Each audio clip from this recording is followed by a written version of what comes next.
बिस्मिल्लाहिर्रहमानिर्रहीम। मुल्क दे जिस तरह दे हालात ने, महंगाई अपने उरूज ते, हर बंदा परेशान है।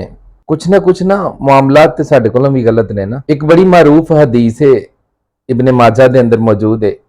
नबी मुकर्रम नूर मुजस्सम सल्लल्लाहु अलैहि वसल्लम ने इरशाद फरमाया कि ਜਦੋਂ ਤੁਸੀਂ ਨਾਪ ਤੋਲ ਚ ਕਮੀ ਕਰਨ ਲੱਗ ਪਵੋਗੇ ਨਾ ਤੇ ਕਹਿਤ ਸਾਲੀ ਤੰਗਦਸਤੀ ਤੇ ਅੱਲਾ ਜ਼ਾਲਿਮ ਹੁਕਮਰਾਨ ਮੁਸੱਲਤ ਕਰ ਦੇਗਾ। ਹੁਣ ਤੁਸੀਂ ਖੁਦ ਦੇਖਣਾ ਹੈ ਕਿ ਇਹ ਜਿਹੜੀ ਮੌਜੂਦਾ ਸੂਰਤ ਹਾਲ ਹੈ, ਅਸੀਂ ਕਿਸੇ ਤਰ੍ਹਾਂ ਇਹਦੇ ਚ ਮੁਲਵਸ ਤੇ ਨਹੀਂ। ਕਈ ਦਫਾ ਜੁਮਾ ਪੜ੍ਹਾਉਂਦਿਆਂ ਆ ਅਗਰ ਕਿਤੇ ਮੌਕਾ ਮਿਲਦਾ ਹੈ ਤੇ ਕਈ ਦਫਾ ਦੱਸੀਦਾ ਕਿ ਅਸੀਂ ਸਾਰੇ ਕੰਮ ਕਿਉਂ ਦੂਸਰਿਆਂ ਦੇ ਪਾ ਦਿੰਨੇ, ਅਸੀਂ ਸਾਰੇ ਕੰਮ ਕਿਉਂ ਹੁਕੂਮਤ ਜਨਾਬ ਇਹ ਕਰਦੀ ਹੈ, ਹੁਕੂਮਤ ਇਹ ਕਰਦੀ ਹੈ, ਹੁਕੂਮਤ ਇਹ ਕਰਦੀ ਹੈ। ਕਦੀ ਆਪਣੇ ਆਪ ਵੱਲ ਗੌਰ ਕੀਤਾ? ਵਹੀ ਜੜਾ ਵਾਲਿਆਂ ਦੇ ਵਾਕਾ ਹੋਇਆ, ਮੈਨੂੰ ਤੇ ਨਹੀਂ ਪਤਾ ਕੋਈ ਹੁਕੂਮਤੀ ਬੰਦਾ ਆ ਕੇ ਜਨਾਬ ਉੱਥੇ ਉਹਨੇ ਆਖਿਆ ਇੰਜ ਕਰ ਦਿਓ ਤੁਸੀਂ। ਬਹਾਵਲਪੁਰ ਯੂਨੀਵਰਸਿਟੀ ਦਾ ਵਾਕਿਆ ਪੇਸ਼ ਆਇਆ, ਬਈ ਕਿਹੜਾ ਬੰਦਾ ਆਇਆ ਸੀ, ਕਿਹੜਾ ਵਜ਼ੀਰ ਐਸਾ ਆਇਆ ਜਿਹਨੇ ਆ ਕੇ ਆਖਿਆ ਸੀ ਨਾ ਕਰ ਦੂਟੋ। ਮਾਮੂਲੀ ਮਾਮਲਾਤ ਨੇ, ਘਰੇਲੂ ਮਾਮਲਾਤ ਨੇ ਜਨਾਬ। ਦੁੱਧ ਦੇ ਅੰਦਰ ਕੌਣ ਕਹਿੰਦਾ ਪਾਣੀ ਪਾ ਦਿਓ, ਕੌਣ ਕਹਿੰਦਾ ਮਿਰਚਾਂ ਦੇ ਅੰਦਰ ਇੱਟਾਂ ਪੀਸ ਕੇ ਜਨਾਬ ਪਾ ਦਿਓ, ਕੀ ਘਾਹ ਮੇਥੀ ਵਗੈਰਾ ਦੇ ਅੰਦਰ ਜਨਾਬ ਤੁਸੀਂ ਮਿਕਸ ਕਰ ਦਿਓ। ਇਹ ਚੀਜ਼ਾਂ ਕੌਣ ਆ ਕੇ ਕਰਦਾ ਹੈ, ਕੌਣ ਆ ਕੇ ਦੱਸਦਾ ਹੈ? ਹੁਕੂਮਤ ਕਰਦੀ ਹੈ, ਹੁਕੂਮਤ ਕਰਵਾਉਂਦੀ ਹੈ।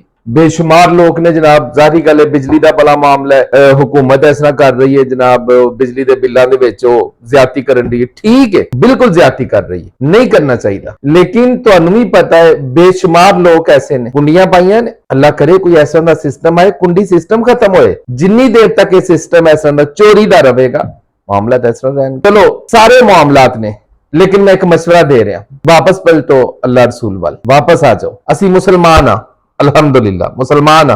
ईमानदारी साडी पहचान होनी चाहिए। कोई ना करे यार, कोई दूसरा की कर रहा है छड्डो, तुसी खुद देखो तुसी की कर रहे हो। तुसी अपना जवाब देना है, किसी का जवाब नहीं तुसी देना। खुद देखो, सारी दुनिया खराब, सारी दुनिया खराब है, वो भी इंज कर रहा है, वो भी इंज कर रहा है। बेशुमार बड़ी मारूफ एक गल मैं दसन लगा, बस ओही मकसद है, लुबे लबाब है, ओही बस आखिरी गल है। असीं सारी दुनिया के पीछे पे आ, वो भी ठीक हो जाए, वो भी ठीक हो जाए, वो भी ठीक हो जाए, वो भी ठीक हो जाए। तुसी चाहते हो सारे लोग ठीक हो जाए? अगर चाहते हो ना सारे लोग ठीक हो जाए, सिर्फ एक बंदे नू ठीक कर लो। ओए साडा सारियां दा अपना आप, मेरा अपना आप, तुहाडा अपना आप। अपने आप नू ठीक करो, इंशाअल्लाह मुआशरा सुधर जाएगा। अल्लाह ताला अमल करने दी तौफीक अता फरमाए।